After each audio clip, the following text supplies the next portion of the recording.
Goth movies are all about mood, mystery, and beauty wrapped in shadows. From grand, crumbling castles to brooding anti-heroes, they invite us into worlds where darkness is celebrated and every frame feels like a work of art.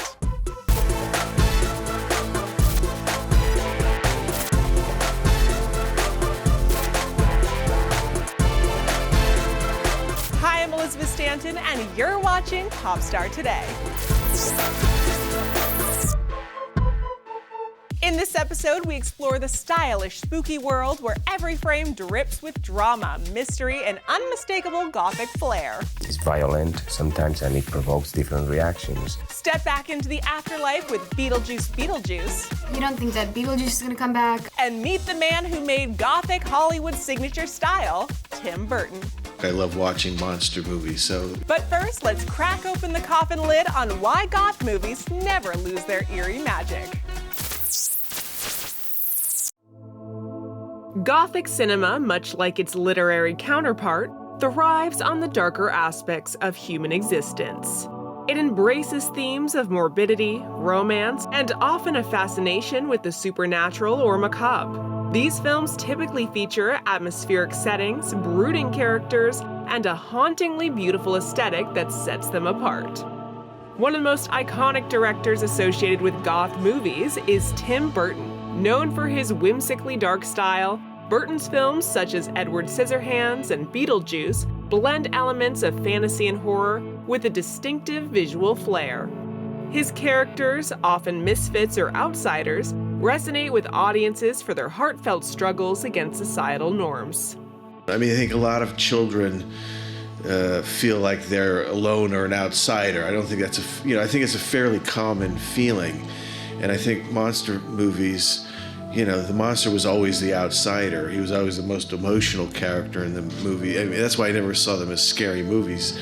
Like the main actors were the scary people. The monsters were the emotional, heart of the pieces. So I think it was that made you understand your own, psyche and feeling like you don't fit into school or your culture or your neighborhood, and so they always had a strong inspiration for me.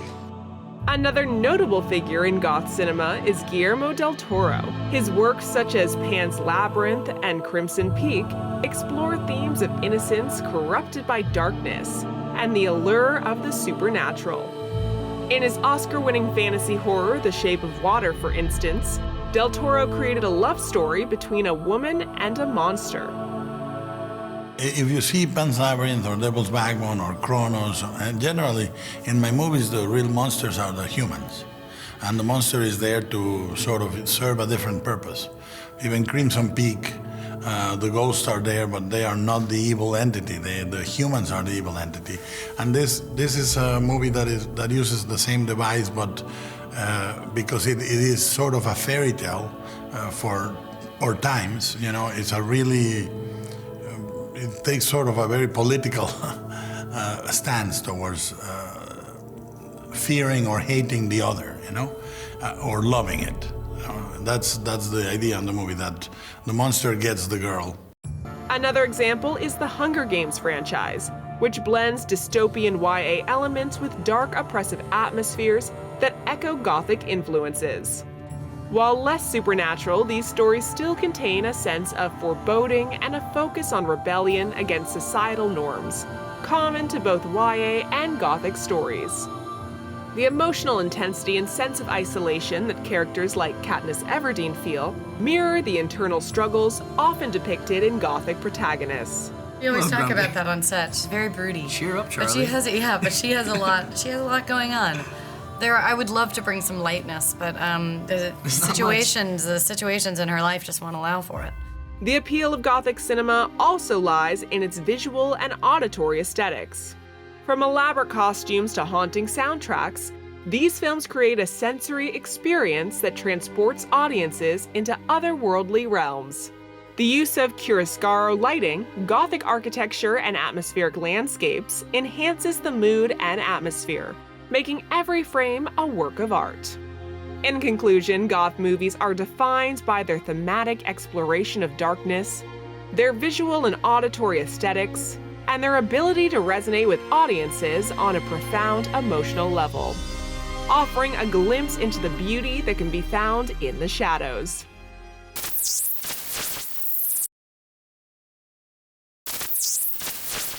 Goth cinema blends dark beauty, haunting atmosphere, and emotional intensity into something unforgettable. But which films have done it best? Here's our ranking of the 3 most iconic goth movies ever made. We start off with Interview with the Vampire. Beloved for its dark atmospheric visuals, immortal beings struggling with existential angst, and themes of death, beauty, and alienation. Its gothic aesthetic, lush period settings, eerie lighting, and brooding characters embodies the genre's core elements. Upon release, there was backlash over Tom Cruise's casting, but also the fact that people thought it was too much horror and blood. Antonio Banderas, who plays the vampire Armand, wasn't too concerned though. A movie like Interview with the Vampire so big is gonna create controversy and it's gonna be polemic, whatever you do. Because the audience is there, you know, it's normal. The movie is very, he has a lot of different elements and levels.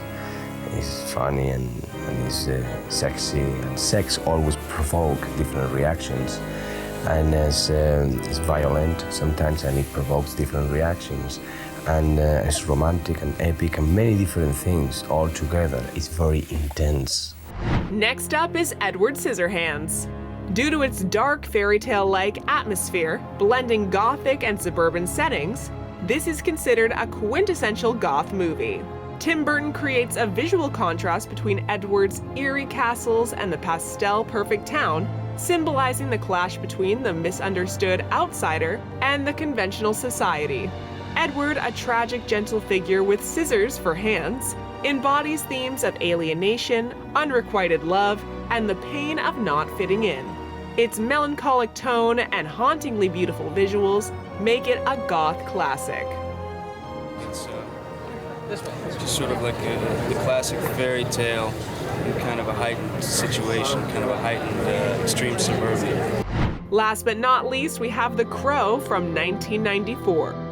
This is considered one of the best goth movies ever for its dark, atmospheric style, blending tragedy, vengeance, and romance. The film's noir-inspired visuals, brooding soundtrack, and themes of death and rebirth perfectly capture the gothic aesthetic. Lee's portrayal of Eric Draven, resurrected Avenger, embodies goth archetype, a tortured soul seeking vengeance. The film's tragic on-set accident leading to Lee's death also cemented its legacy as a deeply emotional cult classic. Beetlejuice Beetlejuice is proof that in Gothic cinema, the macabre can be as playful as it is haunting. In true Tim Burton style, every frame is packed with strange and gorgeous details that you'll want to pause and savor. After 36 years, for more dark fantasy horror mayhem, actors and Jenna Ortega. It's pretty insane. I mean, because you don't think that Beetlejuice is gonna come back. I didn't assume that I was gonna work with Tim on another job or, you know, especially not a film and not one like this. So I was just really surprised and grateful that he even asked me. And then I showed up on the day and he still, I don't think it ever really hit. It never really hit. And then I did this, I mean, I felt like I was watching you guys. Winona did as well. Suddenly she had the bangs. You had the waddle down perfectly, swinging your arm. You know, it just was like I had to remind myself to be in it because I was just so fascinated by everything that was going on around me. I'd never seen anything like it before. Yeah. The juice is loose. The world looked amazing. You go around and it's like being in a museum or a gallery or some sort of installation because there's so much, there's a richness. And the camera may not even see some of it. The level of detail, the level of flexibility of where you could shoot was complete. And you know, Tim's an artist. I mean, he draws a lot, he's an animator, so he lives in that visual world. Afterlife room, because it's the work, the prosthetic work, the puppetry. I mean, there were people under the couch working bodies from underneath, and it was just wild, was it wildly beautiful. Just the artist. You can't talk about Gothic on the big screen without honoring the master of the glorious strange, Tim Burton. His films conjure worlds where misfits rule, oddities are treasures, and darkness is as beautiful as it is bizarre. One of the movie industry's most quirky and imaginative directors was born in sunny California. An introverted child, Tim began making his own films at just 9 years old, quickly developing a passion for all things ghoulish and weird. Even my parents told me from before I could even walk or talk, I love watching monster movies. So, they've always inspired me. As a filmmaker, Burton quickly found success with hits like Pee-wee's Big Adventure in 1985 and Beetlejuice. I like both sides of people. I try not to dwell completely in the negative. I do enjoy, with darkness there is some light occasionally, and that makes the light even much more attractive, and so I enjoy both. In 1989, though, Burton really struck gold with Batman, a dark and edgy interpretation of the iconic superhero and its sequel, Batman Returns. But Tim was starting to discover the less appealing side of making a big Hollywood production. You got to meet with McDonald's, and it's like you're going, oh, McDonald's. It's like, well, what's the penguin going to look like? Well, because we want to get our wrappers ready, and it's like, well, we have to make the film. We don't know what he's going to look like, and the fact is, you're not going to like the way he looks anyway. So, he doesn't quite fit into the Happy Meal mode. In 1990, Burton released the much-adored Edward Scissorhands, his first collaboration with Johnny Depp.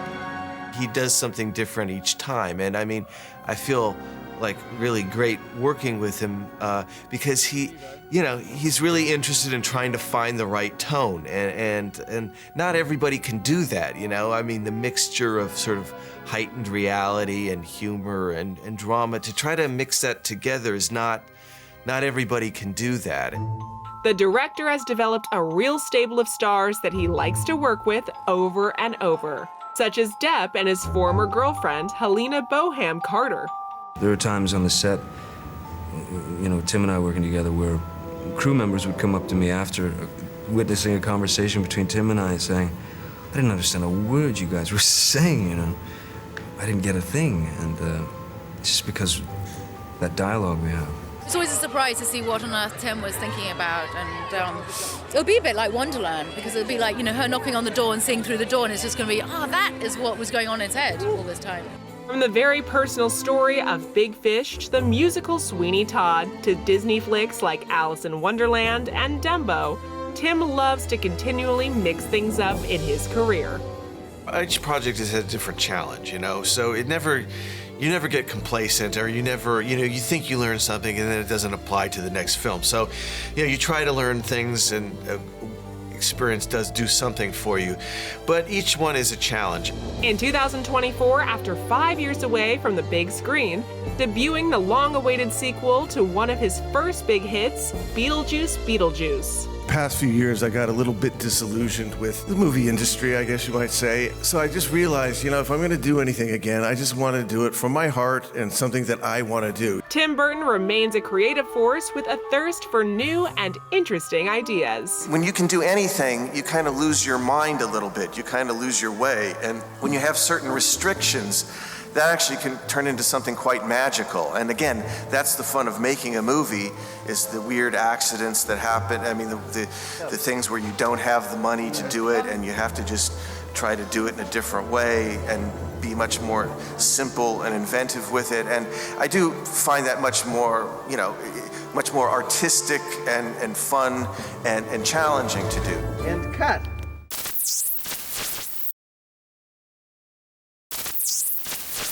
Guillermo del Toro's Crimson Peak took everything we love about Gothic storytelling, moody mansions, dangerous secrets, and beauty laced with decay, and turned it into a breathtaking visual feast. Let's take a closer look at how he brought this haunting vision to life. Action! And that mighty voice comes from Guillermo del Toro, the director of Crimson Peak, the movie that's the subject of today's trivia. The plot of this 2015 horror fantasy follows a young girl who marries a wealthy guy.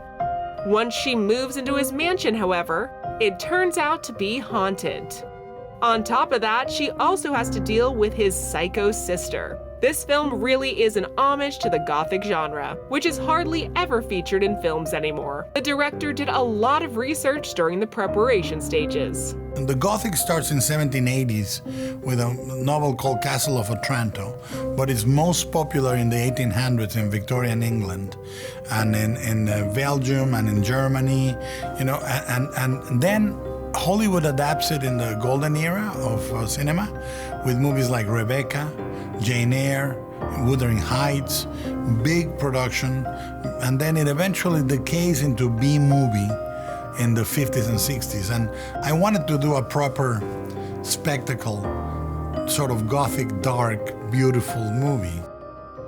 The lead is played by Mia Wasikowska, but the role was originally offered to Jessica Chastain. When Jess read the script, however, she insisted on playing the evil Lucille instead. In all honesty, though, the real protagonist of this movie is the Victorian mansion itself. The whole place was built inside a studio and then torn down when filming wrapped.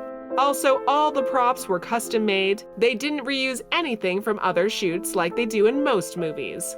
The first time I went into the set it was an amazing moment. I think it was the scene where I'm carrying Mia Wasikowska's character, my new bride, across the threshold and into the Great Hall. The fires were lit and there were autumn leaves falling through the ceiling, and it was absolutely dazzling. There was all sorts of kind of corners that you could discover and things that, you know, details that you could keep, you know, discovering, like that they would flick a switch and the walls would kind of seep with that red clay, and that the words fear were etched into the wallpaper in this one section of the house. We've praised the mansion enough already, but it really is one of the coolest sets ever built for a movie. The main reason for this was the vision of the director. When we were talking about the movie, I gave the biography to the wardrobe designer and the construction guys, the production designers, and I said, let's build the wardrobe and couture the architecture.